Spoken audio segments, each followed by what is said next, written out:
Hello friends, कैसे हो आप सब लोग। आशा करता हूँ बहुत अच्छे होंगे, आपकी पढ़ाई बहुत ही धुआंधार चलती होगी। मैं विष्णु आपका हार्दिक स्वागत करता हूँ। आज हम इंडियन पॉलिटी का एक भाग है, भाग 4 यानी राज्य के नीति निर्देशक तत्व आर्टिकल 36 से 51 को किस प्रकार हम याद रखें, आज हम जानते हैं।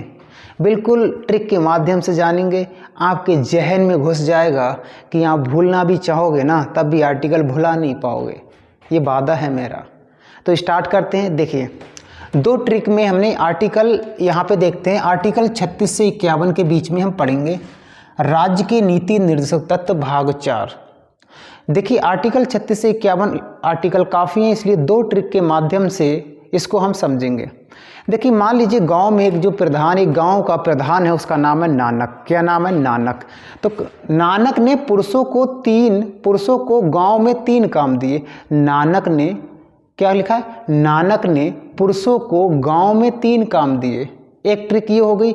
दूसरा हो गया, प्रधान नानक है तो उसका सचिव था सन आलोक, तो सन आलोक को पानी पीना है, सन आलोक को पानी पीना है। तो फिर से ट्रिक याद करते हैं। नानक ने पुरुषों को गांव में 3 काम दिए। गांव में कितने काम दिए? 3 काम दिए। उसके साथ जो सचिव गया था उसका नाम था सन आलोक। सन आलोक ने पानी पीना है, सन आलोक को पानी पीना है। कैसे याद रखते हैं, किस प्रकार से ये ट्रिक बनी, अब हम देखते हैं। देखिए, इस ना का मतलब है नीति निर्देशक तत्वों की परिभाषा। क्या है? नीति निर्देशक तत्वों की परिभाषा आर्टिकल 36 है। ये कौन सा आर्टिकल है? आर्टिकल 36 है। दूसरे ना का क्या अर्थ है? न्यायालय को चुनौती नहीं दी जा सकती।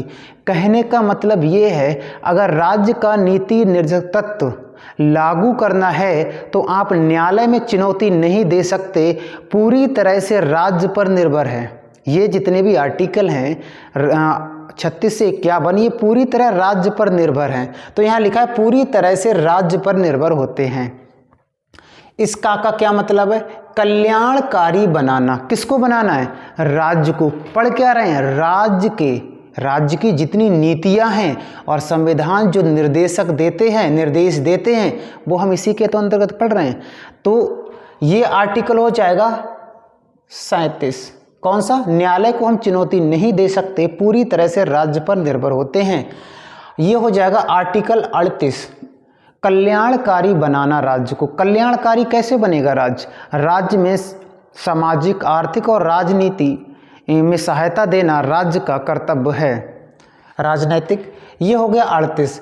आर्टिकल पुरुष का मतलब है पुरुष और महिलाओं को समान कार्यों के लिए समान वेतन। ये आर्टिकल है 39। और आर्टिकल 39 के खंड भी हैं। आर्टिकल 39 का घा इस प्रकार से, तो उनमें ऐसे भी लिखा हुआ मिलेगा कि बच्चों को खुशनुमा माहौल राज्य को कराना होगा। यानी ये लिखा है कि बच्चों को खुशनुमा माहौल देना राज्य का कर्तव्य है। यानी बच्चे, ऐसा नहीं है कि गंदगी में पल रहे हों और बच्चों को बहुत ज़्यादा उनका शोषण हो रहा है, तो ये सब नहीं होना चाहिए। ये राज्य का कर्तव्य है, उनको अच्छा एक माहौल देना होगा। और नागरिकों के स्वास्थ्य की देखभाल भी किसको करना है? राज्य को करनी होगी। जैसे अभी देखा होगा आपने, कोरोना वैक्सीन आई थी तो एकदम फ्री में सबको लगाई गई थी। अगर उस पर पैसा लिया जाता तो ये राज्य का कर्तव्य नहीं होता। राज्य का कर्तव्य है कि हमारे जो स्वास्थ्य की देखभाल पूरी तरह से करे। और कई आपने देखा होगा, हमारे स्वास्थ्य की देखभाल के लिए जगह जगह पर सरकारी हॉस्पिटल भी खोले गए थे। तो आर्टिकल 39, गांव क्या है? गांव एक पंचायती तो है। गांव क्या है? पंचायत। तो ये 39 हो गया। आर्टिकल 40 में क्या है? पंचायतों का गठन। किसका? पंचायतों का गठन। अब 41 की बात कर रहे हैं। अब यहाँ लिखे 3 काम, तो याद रखना 3 काम। कौन से 3 काम है? पहला काम पाने का अधिकार, या शिक्षा पाने का अधिकार, या रोजगार पाने का अधिकार। किस आर्टिकल में है? तो याद रखना 40 वहाँ तक हो गया। यह है आर्टिकल 41, काम पाने का अधिकार या कार्य पाने का अधिकार, शिक्षा का अधिकार, आर्टिकल 41 के अंतर्गत आता है। दूसरा है काम को न्यायसंगत तरीके से मानवीय दशाओं के रूप में कार्य कराना।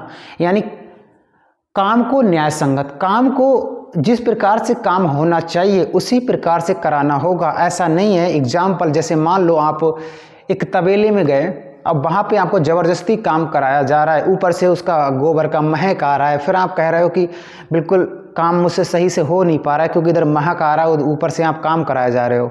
यानी कहने का मतलब न्याय, अच्छे से काम होना चाहिए, फैसिलिटी होनी चाहिए आपके लिए, ये राज्य का कर्तव्य है। ये आर्टिकल। और दूसरा है महिलाओं को प्रसूति सहायता देना। जब महिलाएं प्रेग्नेंट होती हैं, जब बच्चे की डिलीवरी की जाती है तो उस समय कई दवाइयां सरकार के द्वारा मुफ्त में टीके और दवाइयां दी जाती हैं और सरकार पैसे भी देती है। तो ये प्रसूति सहायता का मतलब है गर्भवती महिलाओं के लिए सहायता देना, ये सरकार को यानी राज्य का कर्तव्य है।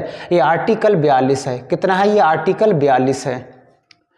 तीसरा काम क्या है? काम को करने, काम जब किया जाएगा तो न्यूनतम धनराशि मिलनी चाहिए, यानी जो हम काम कर रहे हैं उसका अगर धनराशि नहीं मिले, निर्वाह मजदूरी, तो ये राज्य का कर्तव्य है। जैसे आपने देखा होगा मनरेगा गांव में चलता है, उसमें आपको एक न्यूनतम मजदूरी दी जाती है कि 205 या जितना भी रुपए पर डे का दिया जाता है।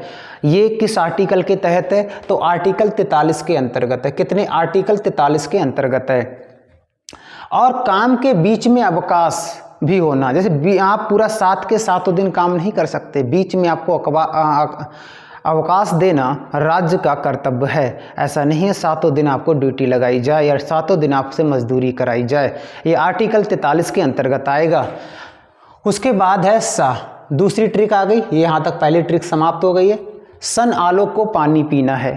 सा से है समान संहिता, यानी पूरे भारतवर्ष में अगर राज्य चाहें या पूरे राज्य में राज्य चाहें तो कोई भी कास्ट हो, कोई सी भी, तो उसमें एक ही न्याय होगा या एक ही न्याय लागू किया जा सकता है। लेकिन ऐसा भारत में अभी नहीं है किसी भी राज्य में, क्योंकि फिर मुस्लिम, सिख, ईसाई सबके लिए एक ही संविधान होगा, सबके लिए एक ही कानून होंगे। ये समान नागरिक संहिता बोलता है। तो ये आर्टिकल 43 तक यहाँ तक होगा। ये आर्टिकल है 44। कौन सा आर्टिकल है? 44। देखो 4 समान है ना, तो समान नागरिक संहिता। फिर ना का मतलब है निःशुल्क शिक्षा। किसको निःशुल्क शिक्षा दी जाएगी? जो 0 से 6 वर्ष के जो बच्चे हैं उनको निःशुल्क शिक्षा का प्रावधान राज्य करेगा। कितने? जो बच्चों का निःशुल्क शिक्षा का प्रावधान राज्य का कर्तव्य है। ये आर्टिकल 44 हो जाएगा, तो ये आर्टिकल 45 हो जाएगा। उसके बाद आलोक। आ का मतलब है, यहाँ पर देखेंगे अनुसूचित जाति और जनजाति और दुर्लभ वर्ग और भी जो वर्ग हैं, अल्पसंख्यक वर्ग, उन लोगों की शिक्षा का विकास और आर्थिक सहायता देना राज्य का कर्तव्य है। यानी अनुसूचित जाति, जनजाति और भी दुर्लभ वर्ग के लोग हैं, उनकी शिक्षा में और उनकी आर्थिक स्थिति में सहायता देना राज्य का कर्तव्य है। आपने देखा होगा जितने दुर्लभ वर्ग या एसटी के लोग होते हैं उनके लिए सरकार अलग से योजनाएं निकालती है। तो ये किस आर्टिकल में है? 45 हो ही गया वहाँ तक। ये आर्टिकल 46 के अंतर्गत।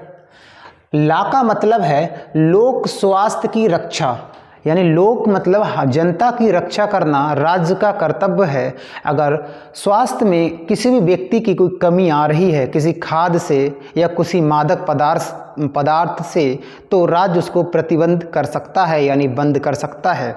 जैसे आपने देखा होगा बिहार में शराब का प्रतिबंध कर दिया, तो राज्य चाहें तो जितने भी पान, तंबाकू, गुटखा, सिगरेट को बैन कर सकता है। किस आर्टिकल के तहत? तो याद रखना आर्टिकल 47 है। ये कौन सा आर्टिकल है? ये आर्टिकल 47 है। इसमें कहा गया है मादक पदार्थों पर रोक लगाई जा सकती है अगर राज्य चाहें तो। और पहले ही मैंने बता दिया, इस पे चुनौती न्यायालय को नहीं दे सकते।